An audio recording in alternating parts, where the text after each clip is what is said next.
নিরামিষ দিনে যদি বাড়িতে অতিথি আসে ঝটপট করে ফেলুন খুব সহজে শাহী পনির। এই রেসিপিটি যদি করে খান আপনার অতিথি কিন্তু আপনার প্রশংসা না করে পারবে না। আর এই রেসিপিটি করা কিন্তু খুব সহজ। প্রথমে কিছুটা পনির নিয়ে এইরকম কিউব করে কেটে নিন। আর এখানে একটা বাটিতে কাজু বাদাম, পোস্ত আর একটুখানি তিল নিয়ে নিয়েছি। তো এগুলো আমি পেস্ট করে রেখে দিলাম। আর এদিকে একটা বাটিতে আমি দুধ ফুটিয়ে রেখে দিয়েছি। আর এখানে একটি কড়াইতে সাদা তেল গরম করে একদম গ্যাসের আঁচটাকে কমিয়ে দিয়ে পনিরগুলোকে দিয়ে দিলাম। পনিরগুলোকে দিয়ে কিন্তু একদম গ্যাসের ফ্লেমটাকে কমিয়ে আস্তে আস্তে করে ভেজে নিতে হবে। তো এইভাবে একটু লালচে লালচে ভাব আসা পর্যন্ত কিন্তু এগুলোকে ভেজে নিতে হবে। তো বন্ধুরা, তোমাদের কি আমার এই রেসিপিটি ভালো লেগেছে? যদি ভালো লাগে তাহলে কিন্তু অবশ্যই ফলো করে আমার পাশে থাকবেন।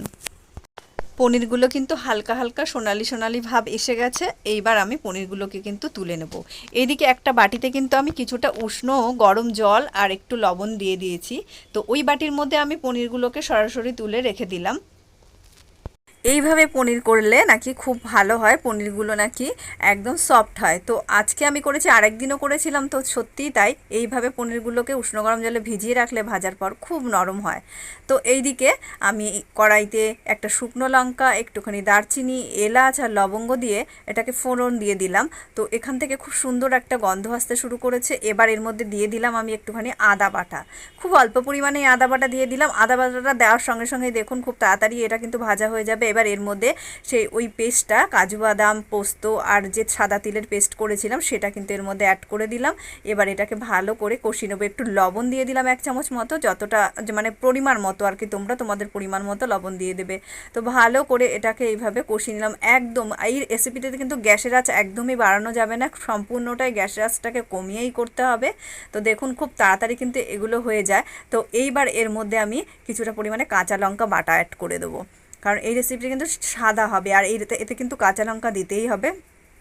তো এইভাবে কাঁচা লঙ্কা দিয়েও 1-2 মিনিট এইভাবে কষিয়ে নিলাম। তো মোটামুটি আমার এটা কষানো হয়ে গেছে। এবার এর মধ্যে 1 চামচ মতো জিরে গুঁড়ো অ্যাড করে দিলাম। জিরে গুঁড়ো অ্যাড করে দিয়েও একটু নেড়ে চেড়ে নিলাম। নাহলে কিন্তু এটা কন্টিনিউ নেড়ে যেতে হবে, না হলে কিন্তু লেগে যাওয়ার একটা সম্ভাবনা আছে। 1 চামচ লঙ্কা গুঁড়ো দিয়ে দিলাম। লঙ্কা গুঁড়োটা না দিলেও চলবে। তো আমার একটু লঙ্কা গুঁড়োর মানে টেস্টটা একটু ভালো লাগে বলে আমি এখানে দিয়ে দিলাম, লঙ্কা গুঁড়ো অ্যাড করে দিলাম। তো এইবার আমি এখানে একটু চিনি দিয়ে দেবো, যেহেতু নিরামিষ আর পনির আর একটু মিষ্টি মিষ্টি ভাব হলেই খেতে ভালো লাগে। তো এর মধ্যে এবার সেই ফুটিয়ে রাখা দুধটা দিয়ে দিলাম।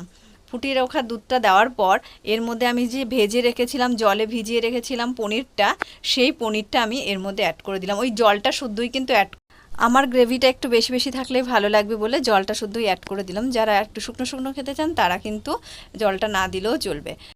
3 থেকে 4 মিনিটের জন্য আমি কিন্তু ঢেকে দিয়েছিলাম, তখন কিন্তু গ্যাসের ফ্লেমটাকে আমি বাড়িয়ে দিয়েছিলাম। তো খুব সুন্দরভাবে এটা ফুটে উঠেছে, গ্রেভিটাও গাঢ় হয়ে গেছে। এবারে কিন্তু আমি নামিয়ে নিয়েছি। দেখতে খুব সুন্দর হয়েছে আর খেতেও কিন্তু খুব ভালো হয়েছে। তো বন্ধুরা, বাড়িতে কেউ এলে কিন্তু এইভাবে রান্না করে গরম ভাতের সাথে পরিবেশন করুন, খুব সুন্দর। অতিথি আপনার অবশ্যই প্রশংসা করবে। আর আজকের রেসিপিটি এখানেই শেষ করলাম। তোমরা সবাই খুব ভালো থেকো,